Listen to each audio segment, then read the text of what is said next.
चलो यार, पहला सवाल देखते हैं यहाँ पे कि एक रॉड है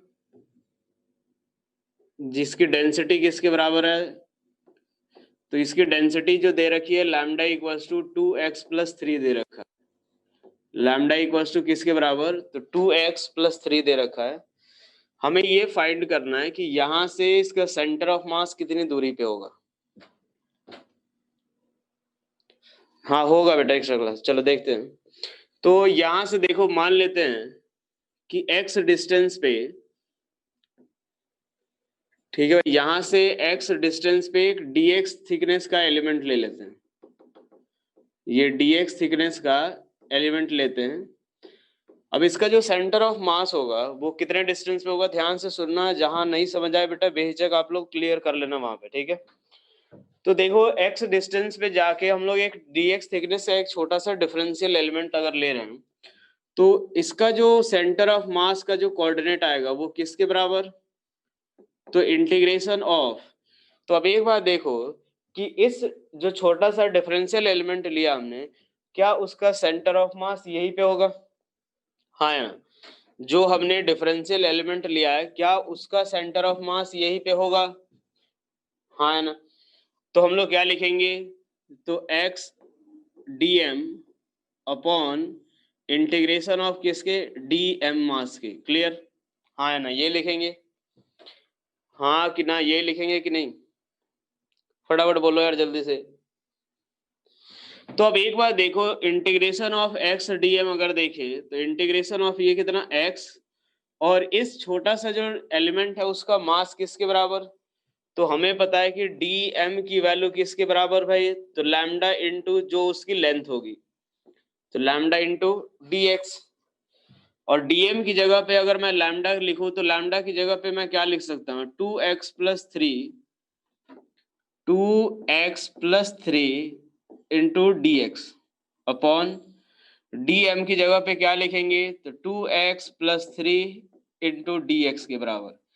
यहां तक क्लियर हुआ क्या सभी को, फटाफट बोलो हाँ है ना। यहां तक क्लियर हो गया, ये बताओ भाई। तो देखो यार, लिमिट कहां से कहां तक पुट करनी चाहिए, तो मैंने बताया था इसकी लेंथ किसके बराबर है, l के बराबर। तो लिमिट 0 से लेकर के l, और यहाँ पे भी इसकी लिमिट भी 0 से लेकर के कहां तक, l तक। चलो यार, अब उसके बाद कुछ नहीं बचा, अब इंटीग्रेशन ही करना है इसमें। इसको सॉल्व करेंगे, किसके बराबर आएगा, integration of 2x² plus 3x dx upon integration of किसके, तो 2x+3 dx। लिमिट कहां से कहां तक, 0 से लेके l तक, 0 से लेके l तक भाई। क्लियर। चलो तो अब यहां से इंटीग्रेट करें इसको, तो ये किसके बराबर आएगा, तो 2 इंटू जब x² का इंटीग्रेशन कितना, x³/3, x² का इंटीग्रेशन कितना, x³/3, और लिमिट कहां से कहां तक, 0 से l, प्लस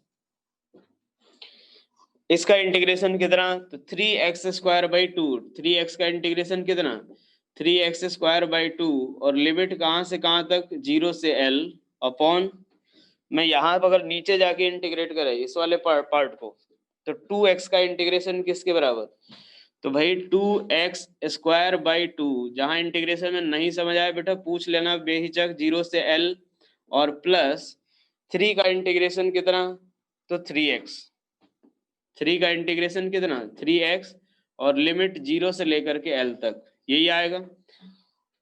अब एक बात देखो, बस वैल्यू पुट करते जाना है, तो यहां से कितना आएगा, तो 2/3 इंटू l³, ये कितना आएगा l³, और एक बार 0 पुट करोगे तो 0 ही आएगा, प्लस 3/2, और इंटू कितना l² अपॉन 3/2 इंटू l²। तो अब अपॉन में किसके बराबर आएगा, अपॉन ये यहाँ पे पुट करेंगे, 2 से 2 कैंसिल आउट, और ये कितना l² और प्लस 3l के बराबर। क्या क्लियर हुआ ये चीज सभी को, हाँ है ना। मैं यहाँ से कॉमन क्या ले सकता हूँ, तो l कॉमन ले लो, तो किसके बराबर, l कॉमन ले लो, कैंसिल आउट कर दो, कितना 2/3 l² प्लस 3/2 l अपॉन कितना, तो एल प्लस 3, एल प्लस किसके, एल प्लस कितना आ जाएगा 3 के बराबर। क्लियर हुआ ये चीज। हमारा जो फाइनल आंसर आएगा वो किसके बराबर, यही रहेगा 2/3 L square plus 3/2 L upon L plus 3। कितने लोगों का यही आंसर आया था ये बताओ, कितने लोगों का यही आंसर आया था, फटाफट बोलो यार, कितने लोगों का यही आंसर आया था। ऐसा ही है।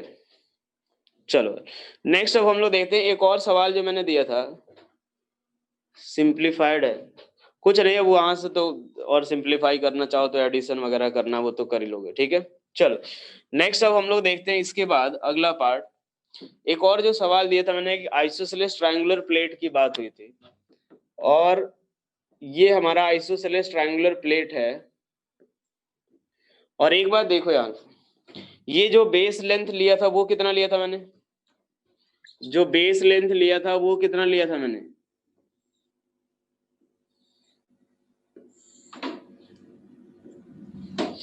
बेस ए, और हाइट मैंने बी ले ली थी, है ना।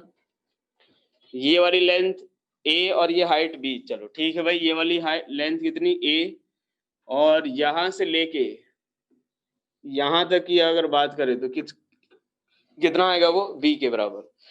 चलो यार अब एक बात देखते हैं यहां से कि मान लो यहां से इसका जो डिफरेंशियल एलिमेंट लेंगे, वो डिफरेंशियल एलिमेंट हम लोग क्या ले सकते हैं, तो एक ऐसी ऐसी स्ट्रिप ले लेंगे, हाँ है ना।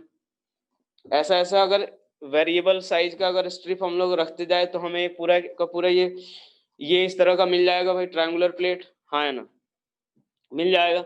चलो यार अच्छी बात, यहां से हम लोग देख लेते हैं कि y डिस्टेंस पे dy थिकनेस का ये हमने स्ट्रिप लिया है, y डिस्टेंस पे dy थिकनेस का हमने स्ट्रिप लिया है, और ये जो लेंथ है वो किसके बराबर है, तो ये मान लेते हैं r, ये मान लेते हैं किसके बराबर, r के बराबर।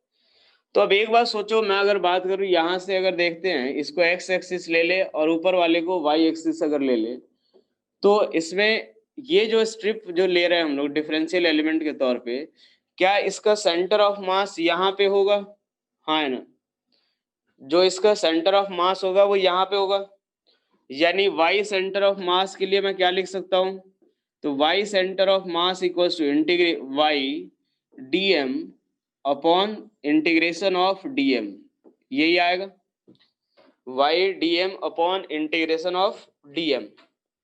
अब एक बात देखो यार, y सेंटर ऑफ मास तो y तो चलो ठीक है, dm की बात अगर करनी है, dm मास अगर हमें कैलकुलेट करना है, तो dm इक्वल्स टू, एक बात सोचो इसके पास कौन सी डेंसिटी होगी, सरफेस वॉल्यूम या लीनियर, कौन सी डेंसिटी, सरफेस वॉल्यूम या लीनियर डेंसिटी, सरफेस डेंसिटी होगी बेटा, ट्रायंगुलर प्लेट है यार, एरिया में जो मास है वो किस में डिस्ट्रीब्यूटेड है, एरिया में डिस्ट्रीब्यूटेड है, मास जो है वो किस में डिस्ट्रीब्यूट है, किसी एक एरिया पे डिस्ट्रीब्यूट है, तो कैसा एरिया डेंसिटी होगा, सरफेस मास डेंसिटी।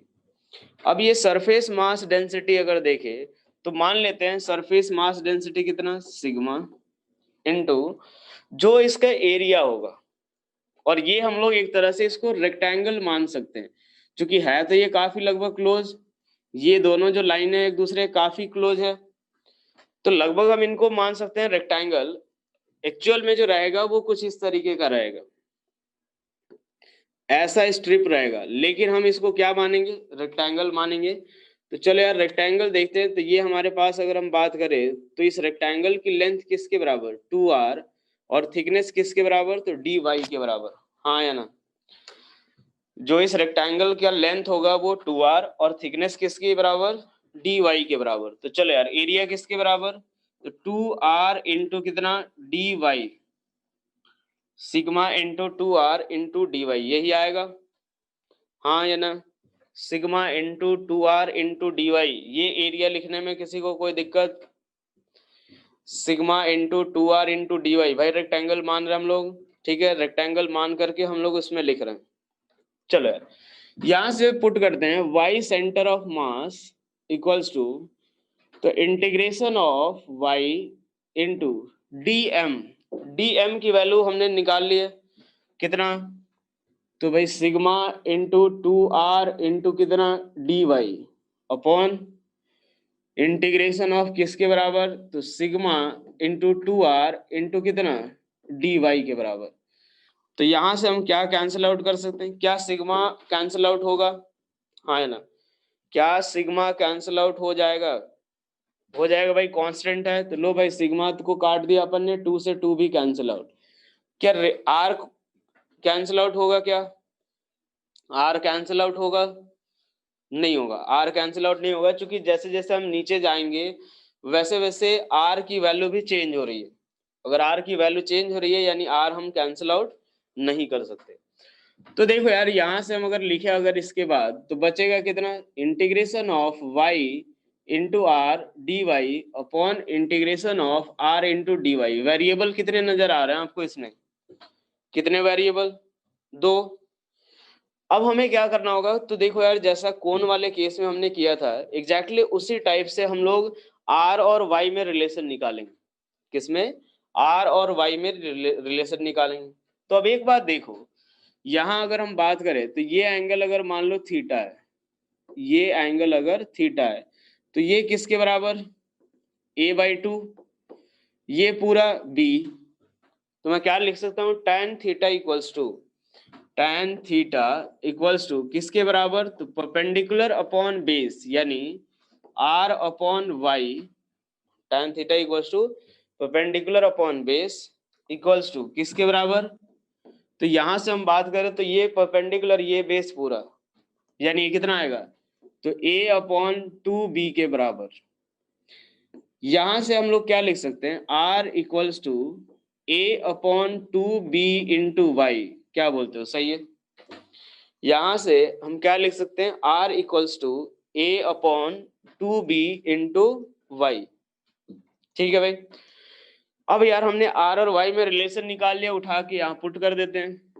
तो y centre of mass equals to integration of, जरा देखना यहाँ पे, तो y तो है a/2b into y square d y upon integration of किसके, r की वैल्यू, तो a/2b into Y d Y के बराबर, हाँ है ना, a/2b y square d y upon integration of a/2b y d y, यही आएगा, हाँ है ना। तो चलो यार a/2b से a/2b कैंसिल आउट कर देते हैं। y की लिमिट बताओ कहां से कहां तक, y की लिमिट कहां से कहां तक, y की लिमिट कहां से कहां तक, 0 से b, बहुत बढ़िया, सही है। y की लिमिट कहां से कहां तक, तो 0 से लेके b तक, सही है। तो यहां से पहले इंटीग्रेट कर लेते हैं, डायरेक्ट लिमिट पुट कर देंगे। तो y centre of mass equals to integration of ये कितना, तो y³/3 और ये लिमिट कहां से कहां तक, तो 0 से लेके b upon y d y है तो कितना y²/2 और लिमिट कहां से कहां तक, 0 से लेकर के b तक भाई, ठीक है। एक बार b पुट करें, 0 पुट करने का तो कोई मतलब है नहीं, वो तो 0 ही हो जाएगा। तो बचेगा कितना यहाँ से, तो b³/3 अपॉन b²/2 के बराबर, यानी ये कितना आएगा, तो 2b/3 के बराबर। कितना आएगा, y सेंटर ऑफ मास जो होगा वो किसके बराबर, 2b/3, हाँ कि ना, ये बताओ भाई, क्लियर। जो y सेंटर ऑफ मास जो आएगा वो किसके बराबर, तो 2b/3। अच्छा x सेंटर ऑफ मास कितना आएगा, x सेंटर ऑफ मास कितना आएगा, 0, बिल्कुल। x सेंटर ऑफ मास कितना आएगा, 0, क्यों, क्योंकि यार जितना इधर है उतना ही इधर की तरफ है, मास यूनिफॉर्मली डिस्ट्रीब्यूटेड है, तो x सेंटर ऑफ मास 0 होगा, बिल्कुल सिमेट्री से ही बोल सकते हैं। y सेंटर ऑफ मास हमने देख लिया, और जब प्लेनर बॉडी है तो z सेंटर ऑफ मास तो 0 ही होगा। x प्लेन में सिमेट्री नहीं है बेटा, y एक्सिस के अबाउट अगर सिमेट्रिक है तो उसका कौन सा कोऑर्डिनेट 0 होगा, x, क्लियर, हाँ है ना। ये बताओ भाई, क्लियर हो गया ये चीज, हाँ है ना, ये बताओ। चलो यार आगे बढ़ते हैं अब हम लोग। जैसे मान लो ये क्वार्टर सर्कुलर रिंग है, ये मान लिया हमने वाई एक्सिस और ये मान लिया हमने एक्स एक्सिस, ये एक्स और ये कितना वाई। यहाँ पे एक क्वार्टर सर्कुलर रिंग है, एक ऐसा रिंग है, ये ऐसा क्वार्टर सर्कुलर रिंग है, इसका रेडियस दे रखा है कैपिटल। चलो बताओ इसका सेंटर ऑफ मास का कोऑर्डिनेट बताना भाई। सेंटर ऑफ मास का कोऑर्डिनेट, सेंटर ऑफ मास का कोऑर्डिनेट क्या होगा? सेंटर ऑफ मास का कोऑर्डिनेट क्या होगा? जेड। ये क्या है भाई? ये क्या जेड कोऑर्डिनेट तो होगा ही नहीं भाई, होगा तो इसमें एक्स और वाई ही होगा, होगा तो इसमें एक्स और वाई ही भाई।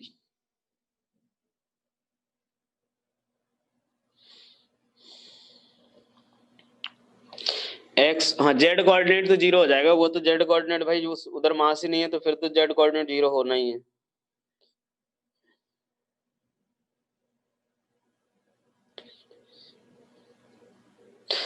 सेंटर ऑफ मास का जेड कोऑर्डिनेट तो भाई जीरो होगा, उसमें कोई दिक्कत नहीं है। हमें निकालना है जेड एक्स और y coordinate of centre of mass, निकालो। एक्स और y coordinate of centre of मास।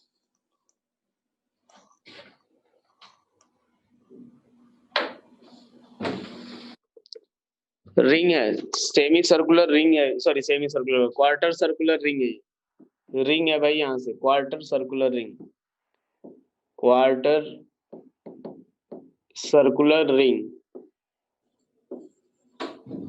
एक बात देखो यार, जो सेमी सर्कुलर रिंग का पता है क्या, कोई डेरिवेशन करने की इसमें जरूरत नहीं है भाई, ध्यान से सुनना, कोई डेरिवेशन करने की जरूरत नहीं है, डायरेक्ट हमें बताना है इसमें।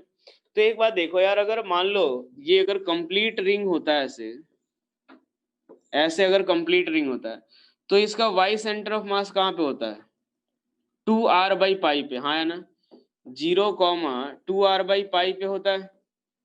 ये चीज हमने डिराइव कर रखा है कहाँ पे? 0,2r/पाई। सेमी सर्कुलर रिंग की बात करें अगर, तो अगर एक बात सोचो कि ये अगर मान लो जैसा इधर से अगर इस एक्सिस के अबाउट अगर हम लोग देख रहे हैं, तो ये एक्स कोऑर्डिनेट जीरो क्यों हुआ होगा? क्योंकि जितना मास इधर है उतना ही मास इधर भी है, हाँ है ना, एक्स में भी वही होगा बिल्कुल। यहां से देखो वही चीज मैं बता रहा हूँ कि इसका जो वाई कोऑर्डिनेट होता है वो 0,2r/पाई। जब ये एक्स एक्सिस के अबाउट सिमेट्रिक नहीं है, तो यहां से कितना ऊपर रह रहा है? 2r/पाई। तो यहां से जो इसका y कोऑर्डिनेट होगा वो किसके बराबर होगा? 2r/पाई के बराबर। किसके बराबर? 2r/पाई के।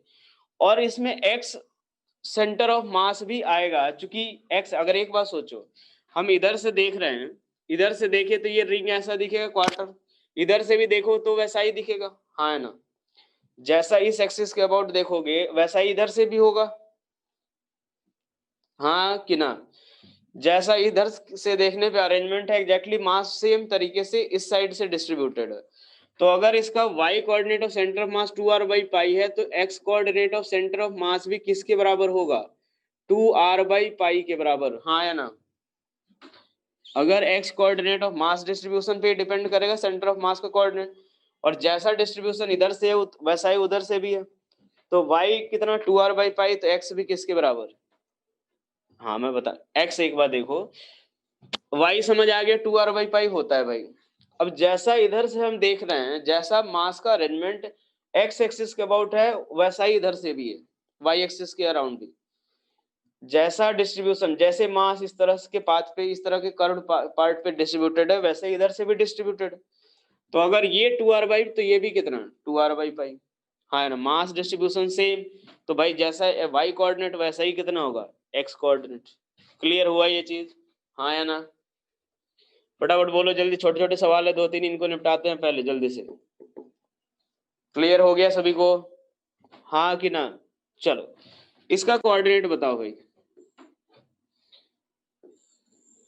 ये भी रेडियस r है, इसका कोऑर्डिनेट बताना है, ये एक्स एक्सिस ये वाई एक्सिस, इसका वाई सेंटर ऑफ मास का कोऑर्डिनेट, इसका सेंटर ऑफ मास का कोऑर्डिनेट कितना होगा? सेंटर ऑफ मास का कोऑर्डिनेट भाई बताओ जल्दी कितना होगा? सेंटर ऑफ मास का कोऑर्डिनेट किसके बराबर? 0, बिल्कुल, यहाँ से x कोऑर्डिनेट 0, y कोऑर्डिनेट क्या होगा? 2r/पाई होगा, कितना आ जाएगा? तो 0, माइनस ऑफ 2r/पाई। क्लियर ये चीज, हाँ कि ना? क्लियर हो गया सभी को? चलो अगर मान लो मैंने क्या किया कि अगर ऐसा रिंग रख दिया, ये लो भाई, ये रेडियस r, ये भी रेडियस r, इसका सेंटर ऑफ मास का कोऑर्डिनेट बताओ। सेंटर ऑफ मास का कोऑर्डिनेट कितना आएगा? आएगा 2r/पाई, लेकिन x कैसा? नेगेटिव, y कैसा? पॉजिटिव। कुछ नहीं है सवाल में इन सब में।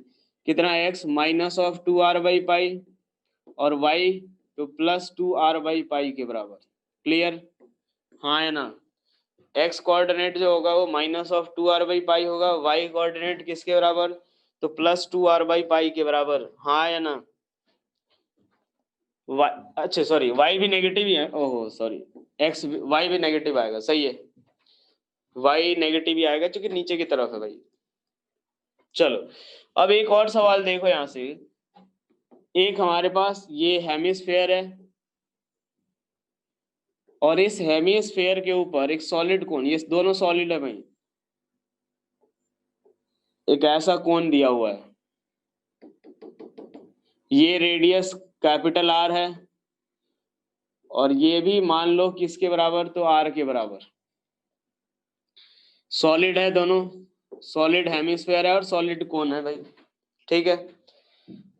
हमें निकालना है इसका सेंटर ऑफ मास, इस पॉइंट O से हमें निकालना है सेंटर ऑफ मास का कोऑर्डिनेट। सवाल लिखो, find coordinate of centre of mass, find coordinate of centre of mass of cone plus hemisphere system, find coordinate of centre of mass, coordinate of centre of mass of hemisphere plus cone system. Assume density is uniform, rho जो है volume density होगा, solid है तो रो जो है भाई वो uniform है, सॉलिड है यूनिफॉर्म है भाई।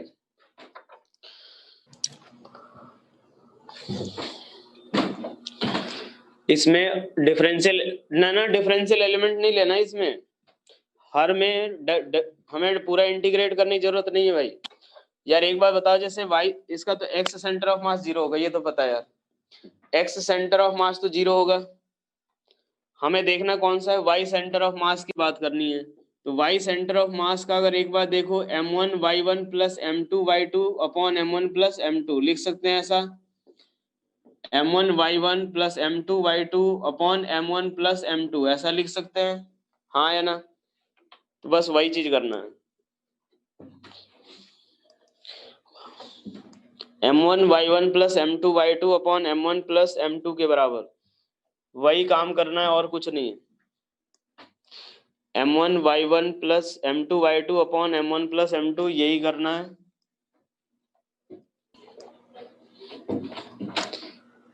ये कैसे? चलो कोई दिक्कत नहीं, मैं बताता हूँ। देखो अब एक बार मैं ये बोल रहा हूं कि यार अब एक बार सोचो, इसका सेंटर ऑफ मास जो होगा, जैसे मान लो दोनों बॉडी जो ले रहे हैं हेमिस्फेयर और कोन, तो इसका सेंटर ऑफ मास कहीं यहाँ पे कुछ जगह पे होगा और इसका सारा मास यहाँ पे कंसंट्रेटेड होगा, मान सकते हैं ये चीज, हाँ या ना? ये चीज तो मान सकते हैं भाई। अब एक बार देखो, यहाँ से ये वाला कोऑर्डिनेट कितना है, यहाँ से बेस से मैंने बताया था कि किसके बराबर होता है? h/4, यानी इसका कोऑर्डिनेट कहाँ पे होगा? सेंटर ऑफ मास कहाँ पे होगा? r/4 डिस्टेंस पे। इस सेंटर से कितनी हाइट पे होगा? r/4 पे। फिगर एक ही है तो सेंटर ऑफ मास, बिल्कुल पूरे सिस्टम का सेंटर ऑफ मास एक होगा, लेकिन अब जो है हम लोग अरेंजमेंट किसका कर रहे हैं? अब जो है हम लोग किसका अरेंजमेंट कर रहे हैं?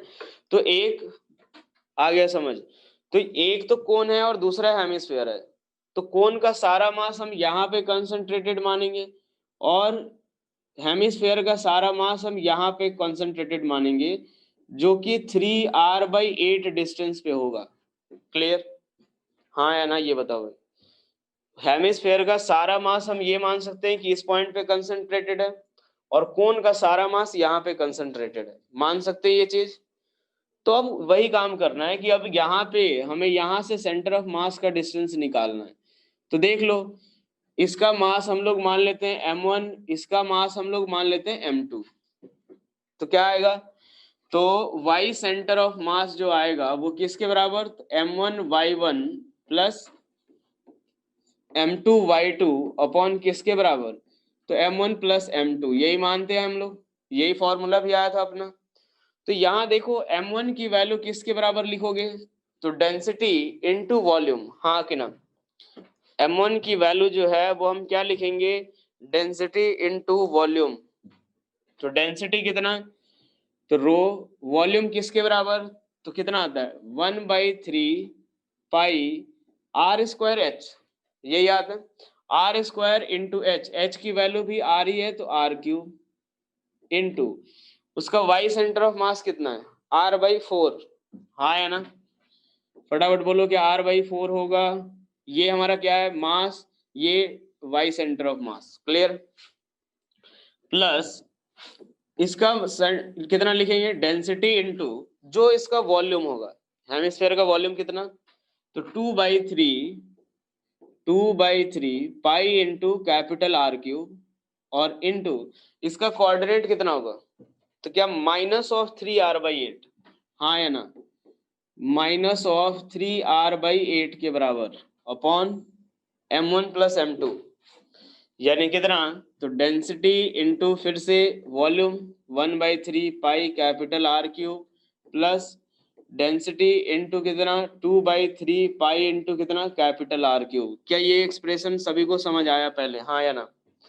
क्या ये एक्सप्रेशन सभी को समझ आया? कुछ खास नहीं किया मैंने, m1y1 plus m2y2 upon m1 plus m2, बस यही फॉर्मूला लगाया मैंने और कुछ नहीं किया। चलो यार, ये रोज सारा तो पहले काट पीट कर दो, यहाँ से पाई भी सारा कैंसिल आउट हो जाएगा। अब एक बात देखो, क्या r³ भी सारा कैंसिल आउट?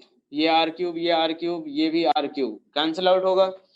डेंसिटी भी सारा कैंसिल आउट हो जाएगा, बचेगा कितना? तो ये r/12 और वो कितना? तो माइनस ऑफ ये 3 से 3 कैंसिल आउट और ये 2 से ये 4 टाइम्स ये भी कैंसिल आउट, तो माइनस ऑफ r/4 अपॉन ये कितना? 1/3 प्लस 2/3 किसके बराबर? 1। तो ये फाइनली किसके बराबर आएगा? तो r/12 माइनस 3r/12, तो ये किसके बराबर? तो माइनस ऑफ 2r/12 यानी माइनस ऑफ r/6, यानी जो इसका जो कोऑर्डिनेट होगा वो किसके बराबर? यहाँ पे कहीं होगा और ये डिस्टेंस किसके बराबर है? तो r/6 के बराबर। तो क्लियर हुआ सभी को? फटाफट बोलो हाँ कि ना। क्या ये क्लियर हो गया? तो देखो यार, जैसे मान लो अगर ऐसा भी रहेगा कि जैसे और भी बहुत सारे बॉडी रहेंगे, जैसे मान लो स्क्वायर प्लेट हो गया, उस सब का सेंटर ऑफ मास हमें निकालना रहेगा, तो वो केस हम लोग एक बार देख लेते हैं। ये इसमें किसी को कोई डाउट? फटाफट बोलो हाँ या ना। इसमें किसी को कोई डाउट?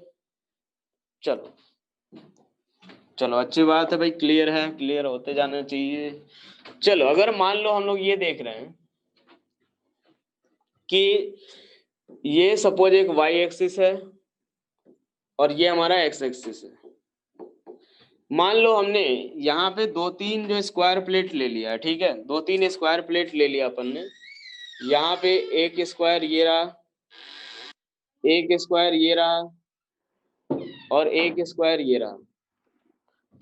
ये पूरा स्क्वायर प्लेट है भाई, ध्यान रखना, ये क्या है? स्क्वायर प्लेट है। अब एक बार देखो, इस स्क्वायर प्लेट का अगर मान लो ये भी ए है, ये भी ए है, तो चलो भाई ये हो गया ए। तो हमें इसका अब एक्स सेंटर ऑफ मास और y centre of mass calculate करना है। एक्स सेंटर ऑफ मास और वाई सेंटर ऑफ मास, और ये दिया हुआ है कि डेंसिटी जो है वो यूनिफॉर्म है। डेंसिटी कैसा है? यूनिफॉर्म। चलो हो जाएगा क्या ये, फटाफट बोलो। डेंसिटी क्या है, यूनिफॉर्म है, हमें क्या निकालना है, एक्स सेंटर ऑफ मास। यार एक बार बताओ, क्या तीनों स्क्वायर प्लेट का सेंटर ऑफ मास पता है? तीनों जो स्क्वायर प्लेट है उसके सेंटर ऑफ मास का कोऑर्डिनेट पता है? तो बस करना क्या उसमें, m1x1 plus m2x2 plus m1 plus m2, यही चीजें तो करनी है। देखो एक बार यहाँ से देखो, मान लो इसका सेंटर ऑफ मास का हम कोऑर्डिनेट क्या लिख सकते हैं, तो चलो भाई a/2 कॉमा a/2, हाँ है ना, a/2 कॉमा a/2 आएगा। इसका जो सेंटर ऑफ मास का कोऑर्डिनेट है वो किसके बराबर, a/2 कॉमा a/2, हाँ कि ना, ये बताओ भाई, a/2 कॉमा a/2 यही आएगा। इसका सेंटर ऑफ मास का कोऑर्डिनेट कितना, तो यहाँ से देखो, यहाँ से तो a/2 पे ही होगा, लेकिन ये 3a/2 होगा, 3a/2 कॉमा a/2, क्या बोलते हो, सही है, 3a/2 कॉमा a/2।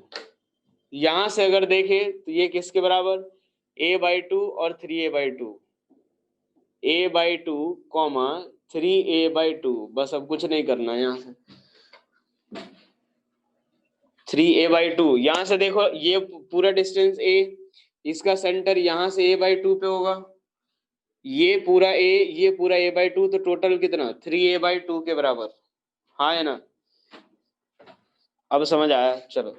अब एक बात देखो, एक चीज मैं यहाँ पे बताता हूँ कि अगर लेमिनार बॉडी के लिए अगर जब भी आए, या 2D बॉडी के लिए, तो यार जैसे हम लोग देखते हैं ना, x centre of mass equal to क्या लिखते हैं, m1x1 प्लस m2x2, ऐसे ही आएगा, अपॉन कितना m1, अरे लो भाई,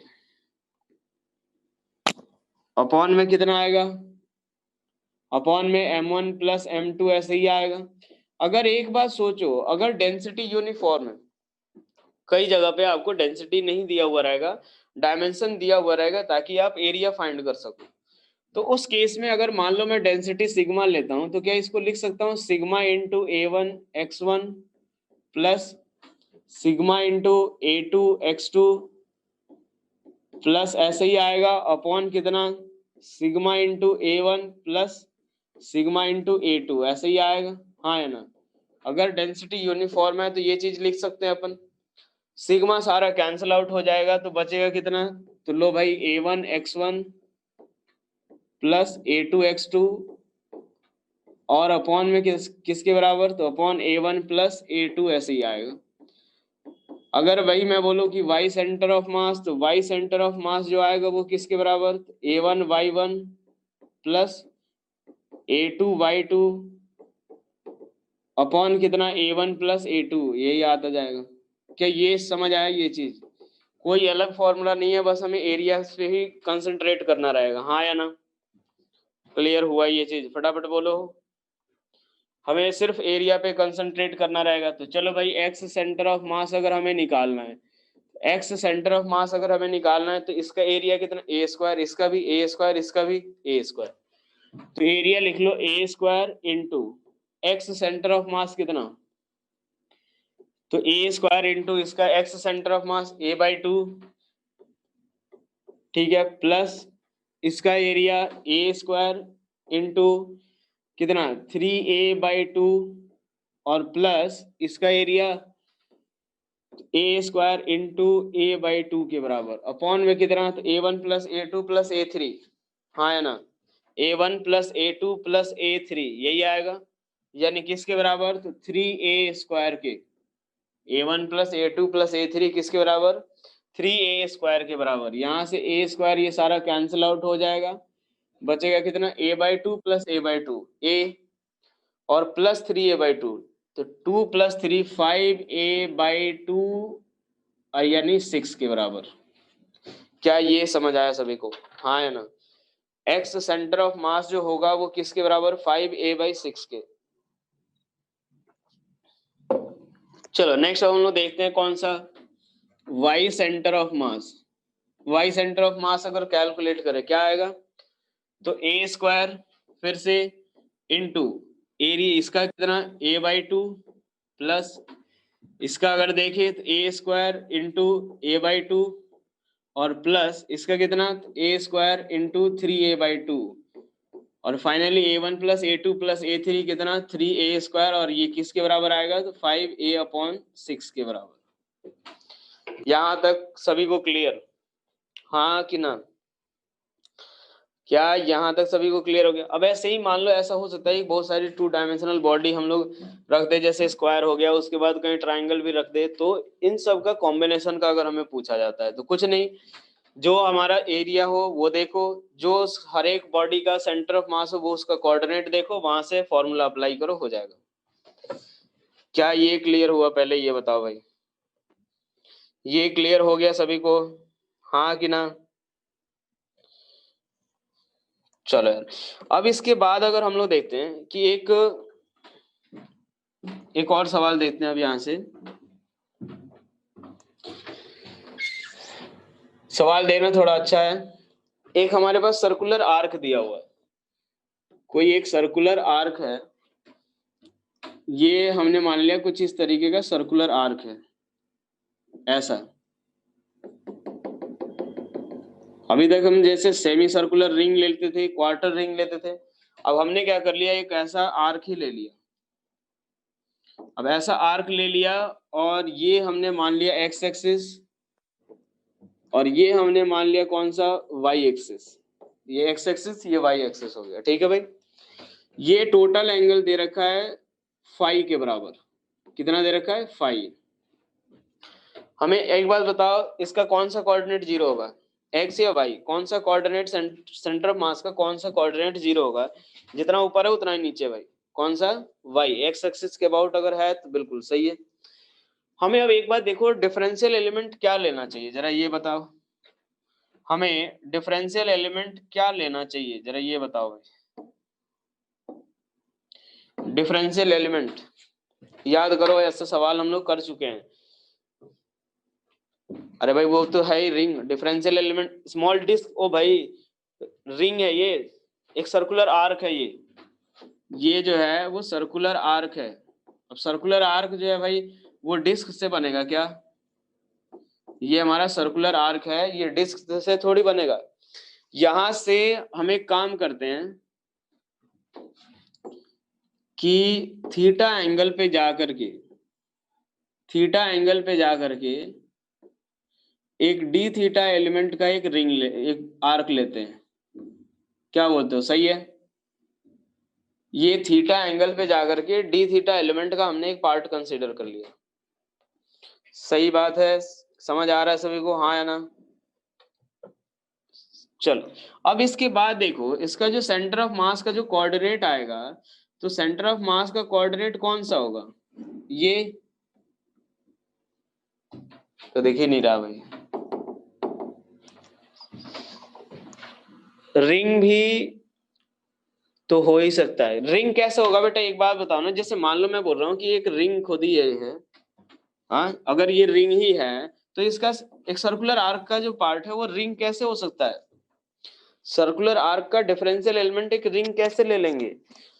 डिफरेंशियल एलिमेंट हमारा ऐसा होना चाहिए कि ऐसे बहुत सारी चीज अगर वो एलिमेंट ऐड करे तो हमें ये मिल जाए, तो हम बहुत सारे रिंग को ऐड करके आर्क थोड़ी बना सकते हैं, हाँ है ना?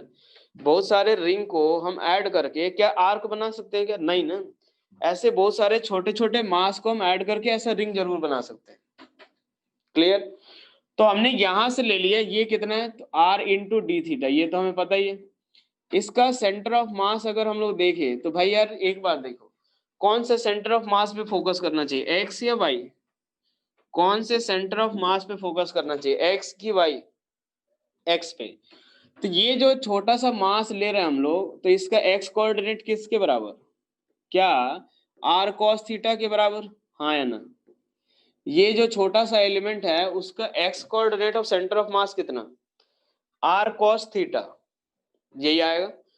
r cos थीटा जो होगा इसका x कोऑर्डिनेट। y कोऑर्डिनेट में हमें कोई इंटरेस्ट नहीं है, क्योंकि जितना मास ऊपर है उतना ही मास नीचे है, तो कोई दिक्कत ही नहीं, वो कैंसिल आउट ही होंगे, और y हम निकालेंगे भी नहीं, तो हमें इसलिए y का कुछ लिख भी नहीं रहा हूं मैं। ये अगर हम लोग x सेंटर ऑफ मास अगर की बात करें, x सेंटर ऑफ मास किसके बराबर? तो integration of x dm upon integration of dm, यही आएगा। इसका x coordinate of centre of mass अगर हम लोग निकाले तो कितना आएगा, integration of x dm upon integration of dm, हाँ कि ना, integration of x dm upon integration of dm। x की वैल्यू किसके बराबर, तो चलो यार x की वैल्यू अगर हम बात करें तो x कोऑर्डिनेट कितना, r cos theta, r cos theta. dm अगर हमें कैलकुलेट करना है, x कोऑर्डिनेट किसके बराबर, r cos थीटा। हमें अब dm मास कैलकुलेट करना है, ठीक है। तो मान लो ये जो डेंसिटी है इसकी वो कितनी दे रखी है, लैम्डा, कितना है, लैम्डा जो है इस सर्कुलर आर्क की डेंसिटी है। तो क्या dm इक्वल्स टू मैं क्या लिखूंगा, dm equals to lambda into ये इसकी लेंथ, हाँ है ना, dm की वैल्यू किसके बराबर, तो लैम्डा इंटू इसकी लेंथ, और इसकी लेंथ किसके बराबर, तो भाई चलो r into d theta. dm की जो वैल्यू आएगी वो किसके बराबर, तो lambda into r into d theta, हाँ या ना, अरे लैम्डा इंटू लेंथ यही तो लिखेंगे अपन। तो चलो भाई, तो यहां से मैं क्या लिख देता हूं कि dm equals to lambda into r into d theta upon integration of dm की जगह पे क्या लिखूंगा, तो lambda into r into d theta. भाई चलो यहाँ से अब देखते हैं क्या क्या कट पिट जाएगा। तो यहाँ से ये रेडियस से ये कट कर दो, लैम्डा से लैम्डा कैंसिल आउट हो जाएगा। यहाँ तक क्लियर हो गया सभी को, फटाफट बोलो जल्दी से हाँ कि ना, क्लियर। लिमिट सोच के बताओ, फिर लिमिट सोच करके बताओ कितना आएगा, लिमिट सोचो एक बार, लिमिट सोचो एक बार। वेरिएबल थीटा है भाई, 0 टू, अरे बस करो, अरे भाई थीटा की लिमिट 0 से r कैसे लिख सकते हैं भाई, थीटा की लिमिट 0 से 0 टू 2 5, 0 टू 5।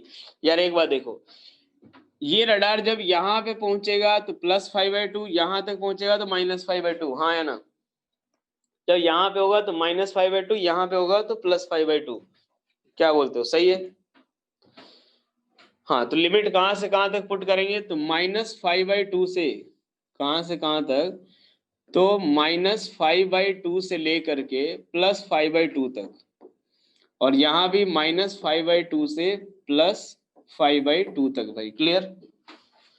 अब एक बात देखो, यहाँ पे हम लोग क्या करेंगे, r cos थीटा का इंटीग्रेशन कितना, तो साइन थीटा, साइन थीटा आएगा, और लिमिट कहाँ से कहाँ तक, तो -5/2 से लेकर के +5/2 तक अपॉन ये आएगा थीटा, और लिमिट कहाँ से कहाँ तक, तो -5/2 से लेकर के +5/2 तक। भाई यानी बेसिकली किसके बराबर आएगा, तो r एक बार क्या पुट करोगे, साइन 5/2 माइनस साइन ऑफ -5/2, तो ये कितना आएगा, अपॉन ये किसके बराबर, तो 5/2 माइनस ऑफ -5/2, 5 = 0 होता है ना ना, अरे भाई 5 जो होता है बेटा वो एंगल है, वो जैसे थीटा अल्फा बीटा ये सब लेते हैं ना, तो वैसे ही वहां पे कुछ एंगल हमने 5 ले लिया। तो ये किसके बराबर आएगा, तो 5/2 माइनस माइनस +5/2, तो ये कितना आ जाएगा, 5 के बराबर। तो यहाँ से अगर सॉल्व करें तो साइन माइनस थीटा किसके बराबर, माइनस साइन थीटा के, साइन माइनस थीटा किसके बराबर, तो माइनस साइन थीटा के, तो एक्स सेंटर ऑफ मास जो आएगा वो किसके बराबर, तो r 2r साइन 5/2 अपॉन कितना 5/2 प्लस ये कितना आ जाएगा 5। तो फाइनली यही हमारा आंसर होगा 2r साइन 5/2 अपॉन कितना 5 के बराबर। क्या ये बताओ भाई, फटाफट बोलो क्लियर हुआ क्या, हाँ है ना, क्या ये चीज क्लियर हो गया, x कोऑर्डिनेट हमें मिल गया, y कोऑर्डिनेट हमें पता है 0 ही होगा, हाँ है ना, हो जाएगा अब ये सवाल, क्लियर हुआ, फटाफट बोलो। चलो नेक्स्ट अब हम लोग देखते हैं, इसके बाद ये तो हमारा कौन सा था, एक आर्क के लिए, ठीक है। अब इसके बाद हम लोग एक और देखते हैं, पैराबोला का नाम सुने हो, हाँ पैराबोला का नाम सुना है आप लोगों ने।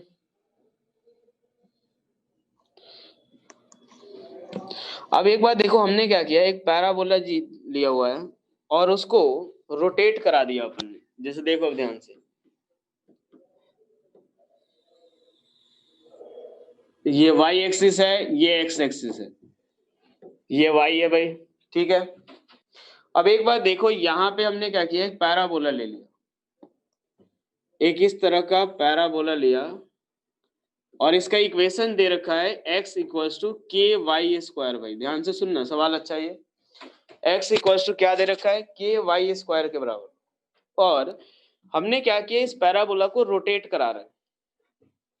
रोटेट करा रहे हैं मतलब ऐसे समझ लो, कोई मटेरियल इसमें भरा हुआ है, कोई मटेरियल इसमें भर के और तब इसको पूरा रोटेट करा रहे हैं। क्या बनेगा, सॉलिड बना रहेगा। अगर मटेरियल अंदर भर दिया गया, एक पैराबोला ऐसा मत समझना कि ये इस तरह का है, ये पूरा इस तरीके का बन गया है। अगर आप ये पैराबोला को ऐसे पूरा रोटेट कराओगे तो एक ये पूरा इस शेप का बनेगा, हाँ है ना, इस शेप का पूरा पूरा अंदर मटेरियल भरा हुआ है तो पूरा ये इस शेप का बनेगा, पैराबोलाइड बोल, हाँ है ना। तो अब हमें इसका सेंटर ऑफ मास निकालना, हमें इसका सेंटर ऑफ मास निकालना, और ये दिया हुआ है कि x की वैल्यू यहाँ पे कितनी है, h के बराबर। x इक्वल्स टू कितना है, h है भाई। सवाल समझ आया, पहले ये बताओ। y तो 0 होगा, हाँ y कोऑर्डिनेट तो सेंटर ऑफ मास 0 होगा, बिल्कुल, उसमें तो कोई पूछना नहीं। क्लियर हुआ, सवाल समझ आया सभी को पहले। अब एक बार बताओ, इसका जो डिफरेंशियल एलिमेंट आएगा वो क्या आना चाहिए, इसका जो डिफरेंशियल एलिमेंट आना चाहिए वो क्या आना चाहिए, ये बताओ। जो इसका डिफरेंशियल एलिमेंट लेंगे वो क्या लेना चाहिए, सवाल समझ आया पहले, ये बताओ भाई। एक बार फिर से बता दें, देखो जैसे मान लो ये हमने एक पैराबोला ले लिया, अब इसको मैं क्या कर रहा हूँ, इस ऐसे पूरा रोटेट करा रहा हूँ, ऐसे पूरा रोटेट करा रहा हूँ ऐसे। जैसे मान लो एक तरीके से ऐसे मान लो कि ग्लास में पानी भर के और उसको पूरा ऐसे रोटेट करा रहा हूँ, और ग्लास का शेप कुछ इसी तरीके पैराबोला का, पूरे हर जगह मास प्रेजेंट है। हमें इसका सेंटर ऑफ मास निकालना है, क्या होना चाहिए हमारा, स्ट्रिप, नहीं स्ट्रिप नहीं होगा बेटा, सॉलिड है ये, सॉलिड बन गया ये, 3D ज्योमेट्री है इसकी। क्या एक डिस्क ले लेना चाहिए, डिस्क सॉलिड है भाई, कितनी बार बोल रहा हूँ, मतलब पूरी जगह अंदर सब जगह मास है, तो रिंग की बजाय डिस्क लेना चाहिए, हाँ या ना। एक ऐसा सोचो, ये ऐसा ऐसा बहुत सारा डिस्क रखते जाओ, एक ऐसा बन जाएगा, हाँ या ना। क्लियर हुआ ये चीज, चलो। तो अब हम क्या करते हैं कि यहाँ से हम लोग एक डिस्क ले लेते हैं, चलो भाई ठीक है। यहां से x डिस्टेंस पे जा करके एक ऐसा डिस्क ले लिया मैंने, और ये इसकी जो थिकनेस है वो कितनी हो गई, dx। इसकी जो थिकनेस है वो किसके बराबर है, dx के बराबर। ये थिकनेस कितनी है, dx, x हो गया, और ये थिकनेस, क्या डिफरेंशियल एलिमेंट क्या लिया है मैंने, समझ आया, हाँ है ना। ये जो डिफरेंशियल एलिमेंट लिया मैंने, क्या ये क्लियर हुआ, चलो भाई ठीक है। x हो गया और dx इसकी थिकनेस हो गई, है ना। अब हम इसमें आगे बढ़ते हैं कि मान लो यहाँ पे जो रेडियस है वो किसके बराबर है, y।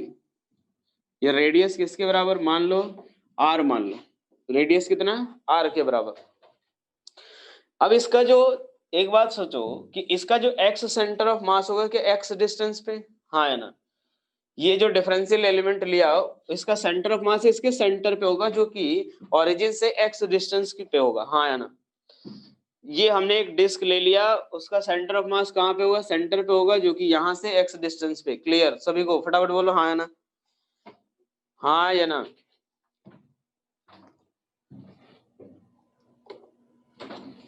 चलो यार, अब एक बात देखो, अगर मैं इसका x सेंटर ऑफ मास अगर लिखूं तो किसके बराबर, इंटीग्रेशन ऑफ, क्या आएगा, x जो कि इसका सेंटर ऑफ मास है, उसका मास हमने ले लिया dm upon integration of dm, यही आएगा।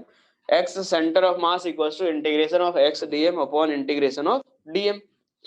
अब एक बात देखो, ये आएगा x, dm की वैल्यू किसके बराबर, dm जो इसका मास होगा, क्या डेंसिटी इनटू वॉल्यूम, हाँ है ना। dm मान low density rho, volume density होगी भाई, पूरी बॉडी के अंदर मास भरा हुआ है तो वॉल्यूम हुआ, वॉल्यूम डेंसिटी इनटू इसका वॉल्यूम कैसे निकालेंगे, तो यार सोचो, एक डिस्क है जिसका रेडियस r है और थिकनेस dx, क्या मैं ऐसा लिख सकता हूं कि रो इंटू डीवी, और डीवी की वैल्यू जो मैं लिखूंगा तो वो कितना, तो एरिया और इंटू थिकनेस, हाँ या ना, एरिया इंटू थिकनेस, पहले भी हम यूज कर चुके हैं इस चीज को। एरिया इंटू थिकनेस जो आएगा वही क्या होगा हमारा, वॉल्यूम। एरिया इंटू, एरिया किसके बराबर, तो पाई आर स्क्वायर। एरिया किसके बराबर, तो पाई इंटू आर स्क्वायर के बराबर। तो क्या आएगा, तो रो इंटू एरिया कितना, पाई आर स्क्वायर इंटू, और थिकनेस कितनी, डी एक्स के बराबर। समझ आया सभी को, फटाफट बोलो हाँ या ना। Rho into pi r square into d x के बराबर, यही आएगा, rho into pi r square into d x.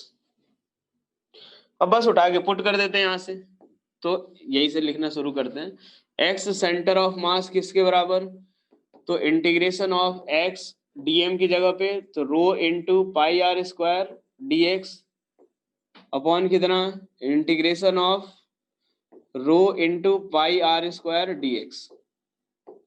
ठीक है भाई, यही आएगा, rho into pi r square d x. अब एक बात देखो कि यहां से अगर हम बात करें तो वेरिएबल कितने दिख रहे हैं आपको, वेरिएबल कितने दिख रहे हैं आपको, दो, एक आर और दूसरा एक्स। और हमें क्या चाहिए कि इनके बीच में कुछ रिलेशन निकाले, तो रिलेशन निकाले तो हम क्या लिख सकते हैं, एक्स इक्वल टू के इंटू आर स्क्वायर, और आर की वैल्यू हम क्या लिख सकते हैं, आर स्क्वायर ही आ रहा है वहां पे, तो r square equal to x by k बराबर लिख दिया जाए, क्या क्या बोलते हो, लिख दिया जाए, x equal to k r square, y की वैल्यू आर है, तो r square equal to x by k. यहाँ पे वैल्यू पुट कर लेते हैं, इंटीग्रेशन ऑफ एक्स, ये डेंसिटी ये तो पूरा कैंसिल आउट हो गया, इनटू आर स्क्वायर की जगह पे एक्स बाई के, यानी x square by k d x upon integration of r square की जगह पे x by k d x. Limit बताओ कहां से कहां तक पुट करनी चाहिए, रो वेरिएबल नहीं है भाई, रो कांस्टेंट है, रो कांस्टेंट है भाई, जीरो से एच, बिल्कुल। लिमिट कहां से कहां तक, तो जीरो से एच, और ये भी जीरो से एच। यहां से अगर देखेंगे ये के से के कैंसिल आउट हुआ, फाइनली कितना आएगा, तो x cube by three, x cube by three limit zero से h upon x square by two, और लिमिट जीरो से एच, ये किसके बराबर आएगा, एच क्यूब बाई थ्री, यानी हमारे पास अगर सॉल्व करें इसको तो किसके बराबर, तो एक्स सेंटर ऑफ मास जो आएगा वो किसके बराबर, तो two h by three k, x centre of mass two h by three, y centre of mass zero. क्या ये क्लियर हुआ, फटाफट बोलो हाँ या ना। एक्स सेंटर ऑफ मास किसके बराबर, टू एच बाई थ्री के, क्लियर। चलो अब ये था हमारा, अगर मान लो अगर अपने पास अगर ऐसी बॉडी आ रही तो अब हम लोग देखते हैं, वेट करें, क्यों भाई, वेरिएबल क्या है, वेरिएबल एक्स था ना, एक्स वेरी कर रहा था, वेरिएबल एक्स है भाई, तो वेरिएबल जो है वो एक्स है, इसमें एक्स और वाई दोनों वेरिएबल हैं, वहां पे जो आया, हाँ एक्स, अच्छा इसमें एक्स और आर दोनों वेरिएबल था, तो हमने आर और एक्स में रिलेशन निकाल लिया, वहां पे पुट कर दिया,